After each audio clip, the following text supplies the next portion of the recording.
जय श्री कृष्णा। आइए भीष्म पितामह के पावन चरित्र को सुनते हैं। महात्मा भीष्म प्रसिद्ध कुरुवंशी महाराज शांतनु के पुत्र थे। ये गंगा देवी से उत्पन्न हुए थे। वसु नामक देवताओं में देव नाम के नवम वसु ही महर्षि वशिष्ठ के शाप से भीष्म के रूप में अवतरित हुए। इन्होंने कुमारावस्था में ही सांगोपांग वेदों का अध्ययन तथा अस्त्रों का अभ्यास कर लिया था। अस्त्रों का अभ्यास करते हुए उन्होंने एक बार अपने बाणों के प्रभाव से गंगा की धारा को ही रोक दिया था। इन्हें बचपन में लोग देवव्रत कहते थे। एक दिन महाराज शांतनु वन में विचर रहे थे। उनकी दृष्टि एक सुंदरी कैवर्त राज की कन्या पर पड़ी जिसका नाम सत्यवती था और उस पर वे आसक्त हो गए। उन्होंने उससे विवाह करना चाहा। सत्यवती थी तो एक राजकन्या, परंतु वह कैवर्त राज के घर पली थी। उसके पिता कैवर्त राज ने उसके विवाह के लिए राजा के सामने यह शर्त रखी कि उसके गर्भ से जो पुत्र हो वही राज्य का अधिकारी हो। राजा ने उसकी यह शर्त मंजूर नहीं की, परंतु वे उस कन्या को भूल भी न सके। वे उसी को पाने की चिंता में उदास रहने लगे। देवव्रत को जब उनकी उदासी का कारण ज्ञात हुआ तो वे स्वयं कैवर्त राज के पास गए और उससे स्वयं अपने पिता के लिए कन्या की याचना की। उन्होंने उसकी शर्त मंजूर करते हुए सबके सामने यह प्रतिज्ञा की कि इसके गर्भ से जो पुत्र होगा वही हमारा राजा होगा। परंतु कैवर्त राज को इतने पर भी संतोष नहीं हुआ। उसने सोचा कि देवव्रत का वचन तो कभी अन्यथा नहीं हो सकता, परंतु इनका पुत्र राज्य का अधिकारी हो सकता है। बुद्धिमान देवव्रत उसका अभिप्राय समझ गए। उन्होंने उसी समय दूसरी कठिन प्रतिज्ञा की कि मैं आजीवन ब्रह्मचर्य का पालन करूंगा। कुमार देवव्रत की इस प्रतिज्ञा को सुनकर देवताओं ने पुष्प वर्षा की और तभी से लोग उन्हें भीष्म कहने लगे। भीष्म ने सत्यवती को ले जाकर अपने पिता को सौंप दिया। भीष्म का यह दुष्कर कार्य सुनकर राजा शांतनु बहुत प्रसन्न हुए और उन्होंने अपने पुत्र को इच्छा मृत्यु का वरदान दिया। इस प्रकार भीष्म ने जीवन के प्रारंभ में ही पिता की इच्छा को पूर्ण करने के लिए संसार के सामने अलौकिक त्याग का आदर्श स्थापित किया। जिस राज्य के लिए उनसे 2 ही पीढ़ी बाद उनके बेटों और पोतों में उनकी मौजूदगी में ही भीषण संहारकारी महायुद्ध हुआ, उसी राज्य को उन्होंने बात की बात में अपने पिता की एक मामूली सी इच्छा पर न्यौछावर कर दिया। जिन कामिनी कंचन के लिए संसार के इतिहास में न जाने कितनी बार खून खराबा हुआ है और राज्य ध्वस्त हो गए हैं, उनका तिनके के भांति हमेशा के लिए परित्याग कर उन्होंने एक विरक्त महात्मा सा आचरण किया। धन्य है पितृभक्ति। सत्यवती के गर्भ से महाराज शांतनु के 2 पुत्र हुए। बड़े का नाम था चित्रांगद और छोटे का विचित्रवीर्य। अभी चित्रांगद जवान नहीं हो पाए थे कि राजा शांतनु इस लोक से चल बसे। चित्रांगद राजा हुए, परंतु वे कुछ दिनों बाद गंधर्वों के साथ युद्ध में मारे गए। विचित्रवीर भी अभी बालक ही थे, अतः वे भीष्म की देखरेख में राज्य का शासन करने लगे। कुछ दिन बाद भीष्म को विचित्रवीर के विवाह की चिंता हुई। उन्हीं दिनों काशी नरेश की 3 कन्याओं का स्वयंवर होने जा रहा था। भीष्म अकेले ही रथ पर सवार हो काशी पहुंचे। इन्होंने अपने भाई के लिए बलपूर्वक कन्याओं को हर कर अपने रथ पर बिठा लिया और उन्हें हस्तिनापुर ले गए। इस पर स्वयंवर के लिए एकत्र हुए सभी राजा लोग इन पर टूट पड़े, परंतु उनकी एक भी न चली। इन्होंने अकेले ही सबको परास्त कर दिया और कन्याओं को लाकर विचित्रवीर के सुपुर्द कर दिया। उस समय संसार को इनके अलौकिक पराक्रम तथा अस्त्र कौशल का प्रथम बार परिचय मिला। भीष्म काशी राज की जिन 3 कन्याओं को हरकर लाए थे, उनमें सबसे बड़ी कन्या अम्बा मन ही मन राजा शाल्व को वर चुकी थी। भीष्म को जब यह मालूम हुआ तो उन्होंने अम्बा को वहां से विदा कर दिया और शेष 2 कन्याओं का विचित्रवीर से विवाह कर दिया, परंतु विचित्रवीर अधिक दिन जीवित न रह सके। विवाह के कुछ वर्ष बाद ही वह क्षय रोग के शिकार हो इस संसार से चल बसे। उनके कोई संतान नहीं थी। फलतः कुरुवंश के उच्छेद का प्रसंग उपस्थित हुआ। भीष्म चाहते तो वे आसानी से राज्य पर अधिकार कर सकते थे। प्रजा उनके अनुकूल थी। वंश रक्षा के लिए विवाह करने में अब उनके सामने कोई अड़चन नहीं थी, परंतु बड़े से बड़ा प्रलोभन तथा आवश्यकता भी भीष्म को अपने वचन से डिगा नहीं सकी। सत्यवती के पिता से हुई प्रतिज्ञा को दोहराते हुए एक समय उन्होंने कहा था, मैं त्रिलोकी का राज्य, ब्रह्मा का पद और इन दोनों से अधिक मोक्ष का भी परित्याग कर सकता हूँ, पर सत्य का त्याग नहीं कर सकता। 5 भूत अपने अपने गुणों को त्याग दें, चंद्रमा अपनी शीतलता छोड़ दे, और तो क्या स्वयं धर्मराज भले ही अपना धर्म छोड़ दें, परंतु मैं अपनी सत्य प्रतिज्ञा छोड़ने का विचार भी नहीं कर सकता। प्रतिज्ञा का पालन हो तो ऐसा हो। इधर अम्बा को शाल्व ने स्वीकार नहीं किया। वह ना इधर की रही और ना उधर की। लज्जा के मारे वह अपने पिता के घर भी ना जा सकी। अपनी इस दुर्दशा का कारण भीष्म को समझकर उन्हें मन ही मन कोसने लगी और उनसे बदला लेने का उपाय सोचने लगी। अपने नाना राजर्षि होत्रवाहन की सलाह से वह जमदग्नि नंदन परशुराम की शरण में गई और उनसे अपने दुख का कारण निवेदन किया। भीष्म ने परशुराम से अस्त्र विद्या सीखी थी। उन्होंने भीष्म को कुरुक्षेत्र में बुलाकर कहा कि इस कन्या का बलपूर्वक स्पर्श करके तुमने इसे दूषित कर दिया है, इसीलिए शाल्व ने इसे स्वीकार नहीं किया, अतः अब तुम्ही को इसका विधि पूर्वक पाणिग्रहण करना होगा। भीष्म ने उनकी बात स्वीकार नहीं की। उन्होंने कहा कि इस कन्या ने ही मुझसे कहा था कि मैं शाल्व की हो चुकी हूँ, ऐसी हालत में मैं उसे कैसे रख सकता था। जिसका दूसरे पुरुष पर प्रेम है उसे कोई धार्मिक पुरुष कैसे रख सकता है। अब तो परशुराम आग बबूला हो गए। उन्होंने कहा, भीष्म तुम जानते नहीं कि मैंने 21 बार इस पृथ्वी को क्षत्रियों से हीन कर दिया था। भीष्म ने कहा, गुरुजी उस समय भीष्म पैदा नहीं हुए थे। यह सुनकर उन्होंने भीष्म को युद्ध के लिए ललकारा। भीष्म ने उनकी चुनौती स्वीकार कर ली। फिर तो गुरु शिष्य में भयंकर युद्ध छिड़ गया। 23 दिनों तक लगातार युद्ध होता रहा, परंतु किसी ने भी हार नहीं मानी। अंत में देवताओं ने तथा मुनियों ने बीच में पड़कर युद्ध बंद करा दिया। इस प्रकार भीष्म ने परशुराम की बात भी न मानकर अपने सत्य की रक्षा की तथा अपने अद्भुत पराक्रम से परशुराम जैसे अद्वितीय धनुर्धर के भी छक्के छुड़ा दिए। सत्य प्रतिज्ञा और वीरता की पराकाष्ठा हो गई।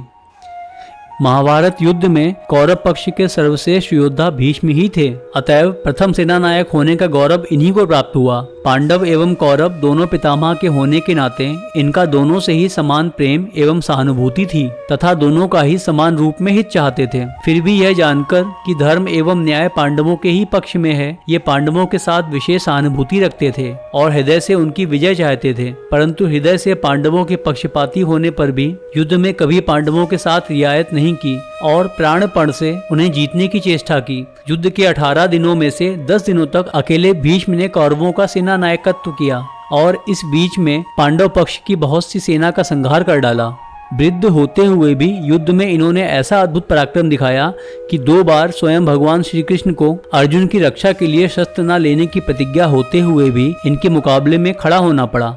अर्जुन का बल क्षीण होते हुए देख एक बार तो वे चक्र लेकर इनके सामने दौड़े और दूसरी बार चाबुक लेकर उन्होंने भीष्म को ललकारा। इस प्रकार भक्त के प्राणों की रक्षा करते हुए दूसरे भक्त के गौरव को बढ़ाकर श्री कृष्ण ने अपनी भक्त वत्सलता का परिचय दिया। अंत में पांडवों ने जब देखा कि भीष्म के रहते कौरवों पर विजय पाना असंभव सा है, तब उन्होंने स्वयं पितामह से उनकी मृत्यु का उपाय पूछा और उन्होंने दया करके उसे बता दिया। उन्होंने बताया कि द्रुपद कुमार शिखंडी स्त्री के रूप में जन्मा था, इसीलिए यद्यपि वह अब पुरुष के रूप में बदल गया है, फिर भी मेरी दृष्टि में वह स्त्री ही है। ऐसी दशा में मैं उस पर शस्त्र नहीं उठा सकता। वह यदि मेरे सामने युद्ध करने आएगा तो मैं शस्त्र नहीं चलाऊंगा। उस समय अर्जुन मुझे मार सकता है।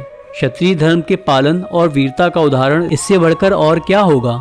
जिस समय युद्ध में मर्माहत होकर भीष्म धराशायी हुए, उस समय उनका रोम रोम बाणों से बिंद गया था। उन्हीं बाणों पर वे सो गए, धरती से उनका स्पर्श नहीं हुआ। उस समय सूर्य दक्षिणायन में थे। दक्षिणायन को देह त्याग के लिए उपयुक्त काल न समझकर वे अयन परिवर्तन के समय तक उसी शैया पर पड़े रहे, क्योंकि पिता के वरदान से मृत्यु उनके अधीन थी।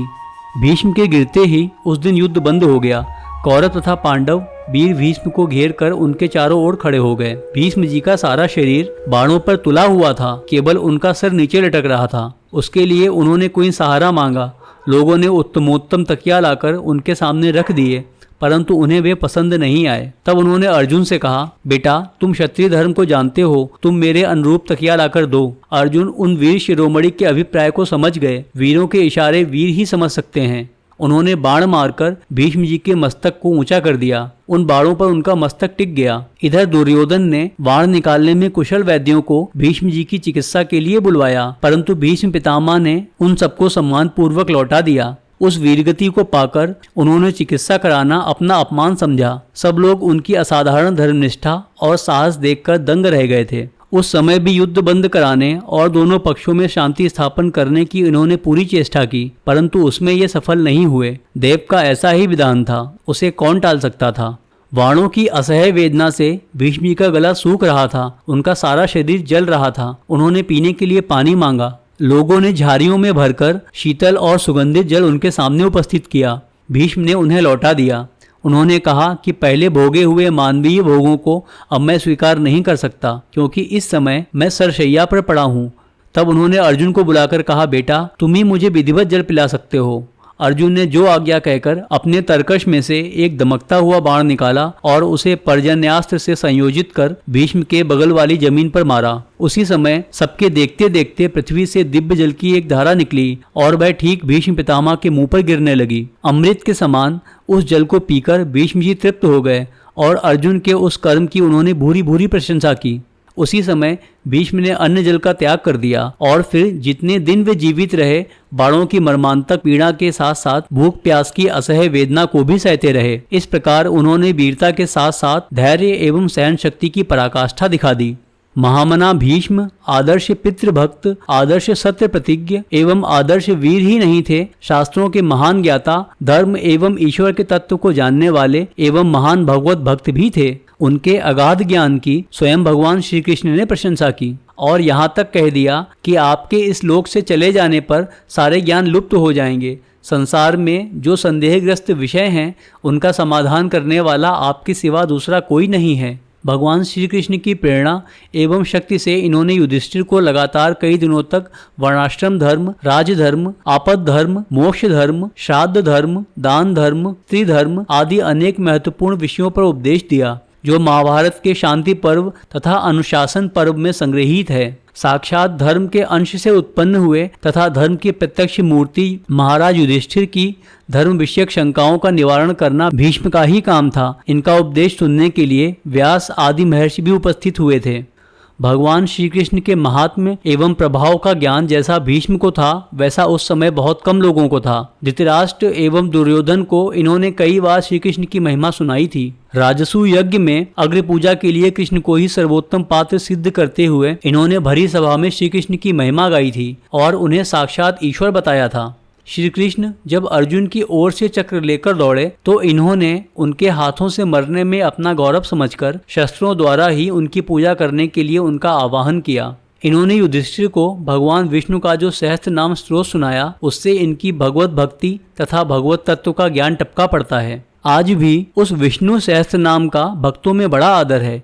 भगवान शंकराचार्य ने गीता, उपनिषद एवं ब्रह्म सूत्रों की भांति उस पर भी विस्तृत भाष्य लिखा है। उनकी भक्ति का ही यह फल था कि साक्षात भगवान श्री कृष्ण ने अंत समय में उन्हें दर्शन देकर कृतार्थ किया। इस प्रकार भक्ति, ज्ञान, सदाचार जिस ओर से भी हम भीष्म के चरित्र पर दृष्टि डालते हैं उसी ओर से हम उन्हें आदर्श पाते हैं। भीष्म की कोटि के महापुरुष संसार के इतिहास में गिने चुने ही पाए जाते हैं। यद्यपि भीष्म अपुत्र ही मरे फिर भी सारे त्रैवर्णिक हिंदू आज तक पितरों का तर्पण करते समय इन्हें जल देते हैं। यह गौरव भारत के इतिहास में और किसी भी मनुष्य को प्राप्त नहीं है। इसीलिए सारा जगत आज भी इन्हें पितामह के नाम से पुकारता है। भीष्म की जैसी अपुत्रता बड़े बड़े पुत्रवानों के लिए भी ईर्ष्या की वस्तु है।